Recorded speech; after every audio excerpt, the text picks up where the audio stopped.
Stanislav Grof.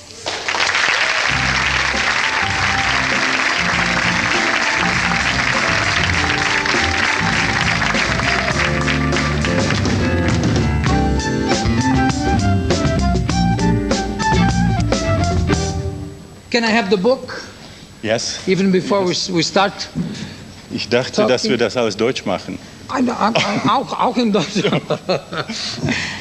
Stanislav Grof com Hal Zina Bennett, A Mente Holotrópica, Novos Conhecimentos sobre Psicologia e Pesquisa da Consciência. O livro do Stanislav está sendo lançado aqui no Brasil, né?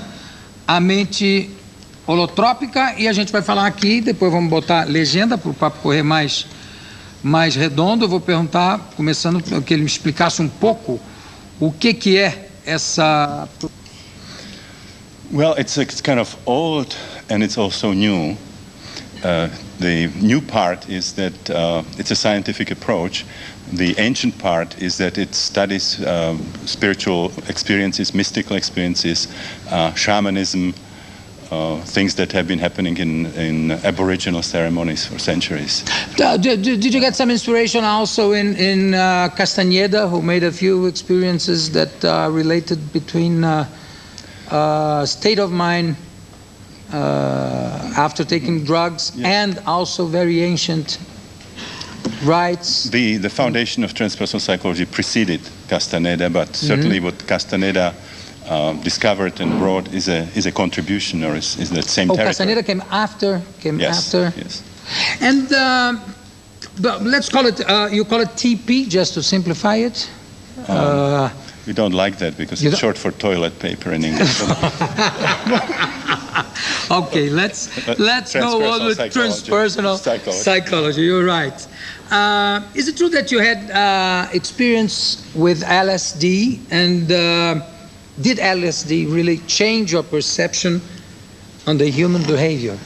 Yes, I have very traditional Freudian training, where the concept of the psyche is very, very small. We start after we are born. There's nothing of interest for a psychologist that precedes the moment that we are born. Mm-hmm. And then we have the individual unconscious, which is more or less a kind of a junkyard. It's sort of rejects of biology, things that we like to forget or repress. Yeah. And this was very much the understanding that I brought into my work initially. And it was when I participated as a volunteer in a psychedelic session where all these other realms opened up for me. But at that time, when was that? On the 60s or? No, the 60s, that's where the whole thing got discredited. It was before I had my first experience in 1956. In so 56? Preceded almost by 10 years, Tim Leary and yep, the mass experimentation. Yeah, but the mass experimentation was after, let's say, after 65, right? Yes. 65. But between 60 and 65, or 56 and 65, when you had your experiment, a lot of Freudian psychanalysts had the experiment with LSD, right? And some of them even use it. Many professionals in general, psychologists, psychiatrists. Yes. Yes. And many professionals used it also in therapy. Am I correct? That's right. For many years it was a very respectable enterprise. This was published in scientific journals. And for example, I'm from Czechoslovakia. And in Czechoslovakia, LSD was listed in the official pharmacopoeia, together with insulin, with antibiotics. Like cocaine, like cocaine for Freud. And at the start, when he first started experimenting with cocaine, that he thought it was a wonder, a miracle drug. Only cocaine doesn't have the kind of rich spectrum of the experience. Of course. I mean, it was as respected as cocaine was once by Freud. Yes. And for yourself, did you feel that the dangers that could come from using something like LSD? Well, I think we became aware very early that it's this extremely powerful tool. Mm-hmm. And I myself have tremendous respect for what it can do on both sides. Yeah. And it is a tool. A tool can be used in many different ways. Sure. Usually when you hear discussions about LSD, everything that happens in connection with LSD is blamed on the drug. Not on the person who uses it. Yeah. And for example, if you can imagine a discussion of a group of people who would be focusing on a knife, and then the question would be, is the knife something that's very useful, or is it something that's terribly dangerous?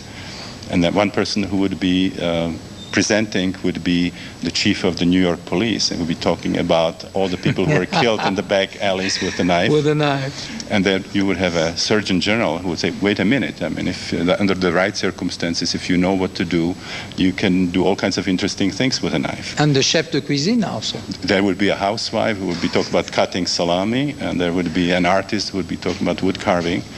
And it should be clear that we are not talking about the knife. We're talking about the different ways the knife can be used. And with LSD, somehow this distinction has disappeared. In your book, I think you say that madness can be divine in a certain way. In which way do you mean it? Well, it's not actually me. You can find it in Plato. Mm-hmm. Who distinguished two kinds of madness. One was the ordinary madness, which was like a disease, mm-hmm. and the other one was possession by deities. We would not say deities today, we would say with Carl Gustav Jung, these archetypal figures. Mm-hmm. And he distinguished several kinds of madness. One was the madness of the lover, who were possessed by Aphrodite and by Cupid. And which is a very dangerous madness. Pretty heavy kind of madness, yes. Uh-huh. The other one was what was called prophetic madness, people who have extrasensory perception and so on. This was Apollo, mm-hmm. related to Pythia in Delphi. And there was another kind of madness which he called telastic or ritual. They had powerful rituals like the Bacchanalia, the Dionysian mm-hmm. rite, yes. or rites of the Corybants or Attis and Adonis, and both Plato and Aristotle were initiates of those mysteries. And the basic idea there was that all kinds of these powerful instinctual forces and strange emotions, dangerous emotions, can be unleashed. And then this tremendous chaos then ultimately is conducive to order. Yeah. It's a catharsis in the Aristotelian sense. The modern version of that is here in humanistic psychology: go ape and become human. You express your craziness in a controlled way, and it's going to cleanse you. It's what we call, in a vulgar way, nice crazy. Yes. Yes. Yes. Would you call that Santa Teresa d'Avila? Was she possessed by a divine madness? It depends. It depends who you ask. If you ask a traditional, what we call Newtonian Cartesian psychiatrist, they would say that she was a hysterical psychotic. If you ask me, I would say that she had difficulties with spiritual experiences. She had a psycho-spiritual crisis or a spiritual emergency. You said that you had a very, very traditional Freudian basis. Yes. And how did Jung come into your life after all that? Well, I had a very traditional analyst who was very proud of being what he called probably more Freudian than Freud himself, which means just the early Freud, none of the later Freud, and so on. And people like Otto Rank, who emphasized very much the trauma of birth, and Jung, those were non-entities for him.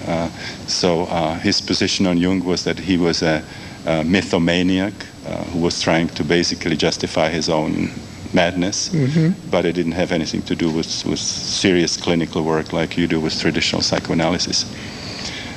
But then later, when I started, of course, working with psychedelics, I realized that the Jungian map was much more profound than psychoanalysis, the traditional psychoanalysis. Much more rich. Sure. The Jungian map is really sort of doing justice somehow to the dimensions of the psyche. And yes, of the whole human mind as a whole, and also individually. And see, I wondered when I came here, is this your usual ambience, or is it for transpersonal psychology? No, this is my usual ambience. Why do you think it fits? You must have some some deeper intuition for transpersonal psychology. This. You think so? Yes. I think this would be one of the experiences that transpersonal psychology would be describing, if it comes from the inner space rather than from looking at the sky. Yeah. That's fantastic. That's curious. And tell me something. You are from Czechoslovakia? Yes, I was born in Prague. In Prague. It's a most beautiful city, wonderful city. It used to be, and it's again becoming now. It's getting, new code. It was very the people is still a little sad. I feel that the people is still a little. Well, you see, everybody expected that when the communist regime collapses, that overnight things are going to be great. And after 40 years of that kind of economy, it's going to take a while before people start living again. And now you live in the United States. I have been for the last about 27 years in the United States. And now this book is coming to Brazil, A Mente Holotrópica, do Dr. Stanislav Grof. Está aqui, A Mente Holotrópica. E o Grof veio aqui para o lançamento. You came to Brazil exactly because of the book. It wasn't I have wanted to come for quite a while. You have the Transpersonal Association of South America, and the president is Dulce Dueg, who is here tonight, and she's the one who has been inviting me for quite a while. Where is she? Oh, there she is. So this seemed to be a very good timing. Sure, perfect. But it's not the only reason why I came. This is my second time in Brazil. It's your second visit already. Yes. When did you come first? How many years ago? In 1978. Actually, the International Transpersonal Association was started in Belo Horizonte during an international transpersonal conference. So is that so? So it's the birthplace. Belo Horizonte is the birthplace of the International Transpersonal Association. That's incredible. Well, thank you very much for your presence. Eu conversei aqui com Stanislav Grof, que está lançando A Mente Holotrópica, e conforme prometido, a gente vai terminar a noite com o som da Fátima Guedes. A todos